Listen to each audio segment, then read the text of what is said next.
They're talking about you right now. In a group chat you're not a part of anymore. In a kitchen at a job you left. In a conversation you never hear. Your name came up and it wasn't kind. Stay with me because at the end of this video, you're going to understand why that sentence is going to give you peace instead of panic. And I'm not going to give you the soft version because you already know the soft version. Just ignore them, rise above it. And that advice doesn't work because it only treats the symptom and we want to treat the cause. The cause is that you still believe their opinion is somewhat of an information about you. It's not, it's information about them. And let me show you why. First question, the people talking about you, do they have your number? Not your phone number, like your actual number. Do they know what you're building at 6 a.m.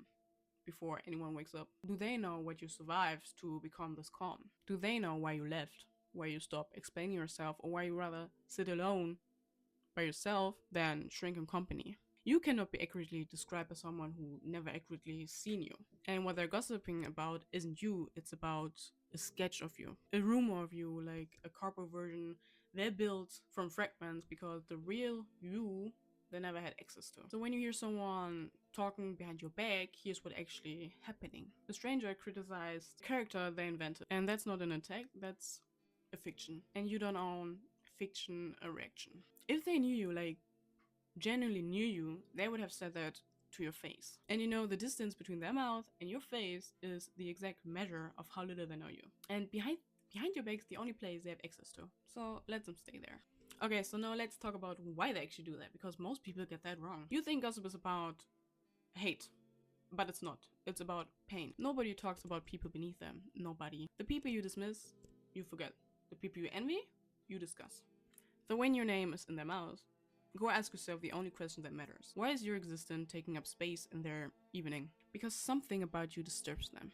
You're quiet, you're disciplined. The fact that you stopped needing the group's approval and the group noticed. When someone opts out of the game everyone is losing, the players get uncomfortable. Your peace is an accusation. Your growth is a mirror. And most people rather smash the mirror than actually look into it. They're all frustrated about their own life, and even if it's just for a minute talking bad about you, that frustration gets quiet. And that's all gossip is. Painkillers. And sometimes you're the painkillers for them. And here's the part I need you to hear. Don't give them the satisfaction of a reaction, because your reaction is the activation ingredient. Without it, the pill doesn't work. The person who gossips about you without getting the validation or like erection is still left with the feeling they tried to ignore or try to quiet down. So you don't need to punish them. Just stay quiet. And I want to be honest with you, because this channel doesn't do villains and heroes. Most of these people aren't even evil. They're just lazy. Because negativity is the cheapest form of connection that exists. And two people who have nothing in common can still bond over a third person's flaw. Because it costs nothing.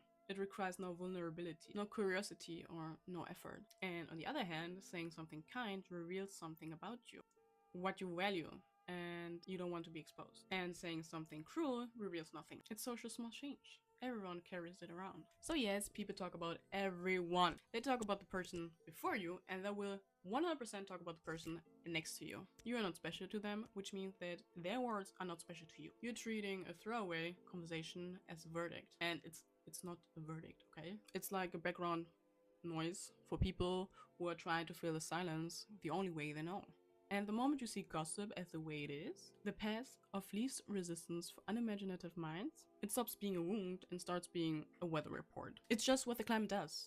Or do you take like the rain personally? So stop taking them personally. Now the deepest part, the part I actually made the video for, they're not talking about you despite who you are. They're talking about you because of who you are. Different is loud even when it's silent. You could literally sit in the corner, say nothing, talk to no one, be invisible, and you still be the most discussed person in the room. Why? Because you don't blend.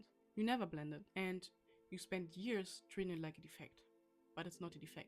It was a signal. Sheep doesn't gossip about sheep. There's nothing to say about someone who's identical to you. And the flock only turns their heads when something is moving differently. Their whispers are confirmation that something inside of you don't want to be average. And they can feel it before you can. Let me say this again because I need it to land.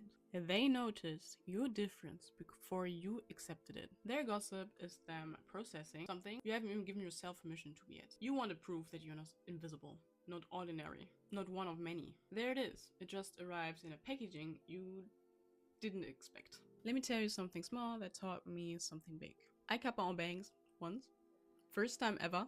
And I cut them way too short. Not cute French short, short, okay? And I went to work like that. And I could hear them. I could hear my coworker laughing about me. Not with me, but actually about me. And here's what surprised me. It actually didn't touch me. Not because I have a superhero confidence, because of one simple thought. It was my first attempt. Of course it wasn't perfect. It was attempt number 1. And what did they expect from attempt number 1? What did I expect? And you know what I have now? I know how to cut my bangs. I've done it ever since, as you can't tell right now, but like in previous videos, I can cut my bangs, okay? That failure that they laughed at was my lesson. They watched me pay for it and thought that I would lose. Here's what I need you specifically to take from this. You, the one who won't start anything unless it's perfect the first try. The one who rather would not try than be seen doing it badly. Listen, being bad at first is not a flaw. It's a receipt. It's proof that you actually started. The people laughing had no receipt. They've never been bad at anything new because they never tried anything new. Their flawlessness is just a perfect record of them never beginning. So they laughed at my bangs for one afternoon, okay? And I got a skill for life. Tell me who won. I know who's watching this. You spent your whole life trying to be unobjectable. Perfect grades, perfect answers, perfect invisibility. Because if you're perfect, there's nothing to talk about you. And if there's nothing to talk about you, you're safe. That was the deal you made as a kid, probably. Perfection in exchange for peace. But they talked anyway, didn't they? You did everything right and they still found something to talk bad about. And that broke a belief of you that needed to be broken. There is no version of you quiet enough, small enough, or even perfect enough to escape people's mouths. None. The most beloved people in history are talked about. The kindest person you know is being gossiped about right now. The text was never optional. So stop paying extra for an exemption that doesn't exist. If you're going to be talked about either way, and you are, the only real decision left is, do you want to be talked about because you're shrinking? Or do you want to be talked about because you're becoming? That's it. That's the whole choice. Not talked about or not talked about. That option was never on the table. The options are criticized for hiding or criticized for building. Same text, widely different returns. So let them talk! Let them have their kitchen talks, their group chats, or like their theories. Let them study the corporate version of you, while you're in private bullying yourself. And every word talking behind your back is confirming you're ahead of them. Because they can only talk behind your back when you're in front of them. You don't need to correct the record. The record corrects itself, slowly, publicly, and without a participation. Your life is the rebuttal. Keep writing it. They're talking about you right now. Good. Gives them something worth conversation. And that's it. Okay? See you in the next video. Bye bye.